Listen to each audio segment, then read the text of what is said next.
बिस्मिल्लाहिर्रहमानिर्रहीम। नाज़रीन कराम, हमारे यहाँ ये सवाल किया जाता है कि क्या इज्तिहाद की कोई अक़साम हैं। इस सवाल के जवाब में हमारे फ़ुक़हा का ये मौक़िफ़ है कि इज्तिहाद की कई अक़साम हैं। उनमें से जो दो अक़साम उनके नज़दीक नुमायाँ हैं, उनमें से एक इज्तिहाद मुतलक़ है और दूसरी इज्तिहाद मुक़य्यद है। इज्तिहाद मुतलक़ से उनकी मुराद उन उमूर में इज्तिहाद है जो बिल्कुल नए हों और जिनके बारे में तारीख़ के अंदर उस नौइयत की कोई मिसाल, कोई नज़ीर मौजूद ना हो। इज्तिहाद मुक़य्यद उनके नज़दीक उन मसाइल से मुतल्लिक़ है जो माज़ी में भी पेश आए हों और जिन पर इज्तिहादी काम के नज़ायर भी तारीख़ के अंदर मौजूद हों। उस्ताद गिरामी जनाब जावेद अहमद साहिब गामिदी के नज़दीक इज्तिहादी काम की इस तरह की जो तक़सीम है वो तफ़हीम मुद्दा के लिए तो कुछ मुफीद हो सकती है, लेकिन अपनी हकीकत के एतबार से उनके नज़दीक इज्तिहाद की एक ही किस्म है, एक ही नौइयत है, और वो ये है कि उन मामलात में राय कायम की जाए जिनमें शरीयत खामोश है, यानी जिनमें शरीयत ने कोई बराह रास्त कोई वाज़ेह रहनुमाई नहीं दी, उन्हीं के अंदर कोई राय कायम करना इज्तिहाद है। इसी तरह इज्तिहाद के हवाले से ये सवाल भी किया जाता है कि क्या मुज्तहिद की कोई शराइत भी पाई जाती हैं। इसके जवाब में हमारे फ़ुक़हा का मौक़िफ़ ये है कि मुज्तहिद के लिए कुछ शर्तें नागुज़ीर हैं। वो शर्तें अगर किसी शख्स के अंदर नहीं पाई जाती तो वो इज्तिहाद का अहल नहीं हो सकता। वो शर्तें क्या हैं, यानी हमारे फ़ुक़हा इज्तिहाद के लिए जो शराइत आयद करते हैं वो क्या हैं, वो चंद हैं। उनमें से एक शर्त ये है कि मुज्तहिद माख़ज़ दीन की ज़ुबान यानी अरबी ज़ुबान से अच्छी तरह वाकिफ़ हो। दूसरी शर्त यह है कि मुज्तहिद कुरान मजीद का जय्यद आलिम हो। तीसरी शर्त उनके नज़दीक ये है कि सुन्नत, हदीस और अमल सहाबा से पूरी वाक़फ़ियत रखता हो।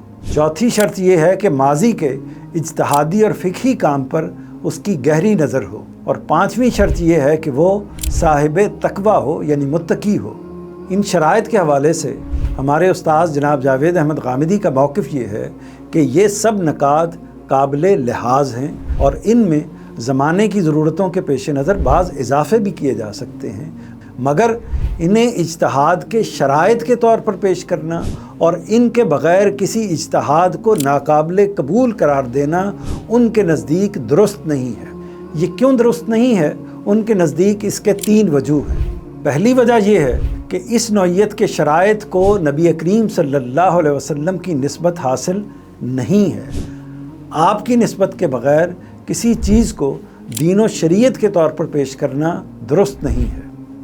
दूसरी वजह यह है कि उनके नज़दीक शराइत की बहस अपनी हकीकत के लिहाज से बिल्कुल बेमानी बहस है। उसकी दलील ये है कि किसी इज्तिहादी राय की सेहत या अदम सेहत का फ़ैसला इल्म व फ़ज़ल की बुनियाद पर नहीं होता, ज़ुहद व तक़वा की बुनियाद पर नहीं होता। होता किस बुनियाद पर है? ये दलील व इस्तदलाल की बुनियाद पर होता है। यानी उस मामले में ये देखा जाता है कि इज्तिहाद दलील के लिहाज से, इस्तदलाल के लिहाज से दुरुस्त किया गया है या गलत किया गया है। ये नहीं देखा जाता कि इज्तिहाद करने वाले का इल्म कितना ज़्यादा है या उसका तक़वा कितना बुलंद है। यानी दलील अगर कवी है तो कोई वजह नहीं है कि बाज़ शराइत के पूरा ना होने की बिना पर किसी इज्तिहाद को रद्द कर दिया जाए, और अगर दलील कमज़ोर है तो इज्तिहाद खा कैसी ही अजीम शराइत की हामिल शख्सियत ने किया हो, उसे बहरहाल नाकाबिले कबूल तसव्वुर किया जाएगा।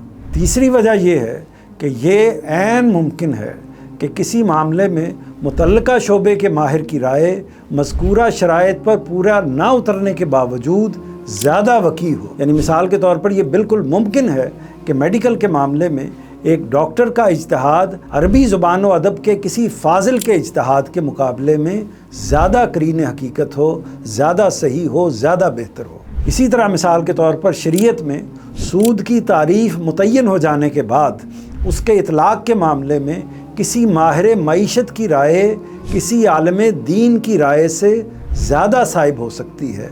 यानी वो ये बता सकता है कि सूद की तारीफ़ अगर ये है तो फ़लाँ इजाफ़ा सूद करार पाएगा और फ़लाँ इजाफ़ा सूद करार नहीं पाएगा। चुनाचे गामिदी साहिब के नज़दीक इज्तिहाद के लिए असलन कोई शराइत या कोई कदगन नहीं है।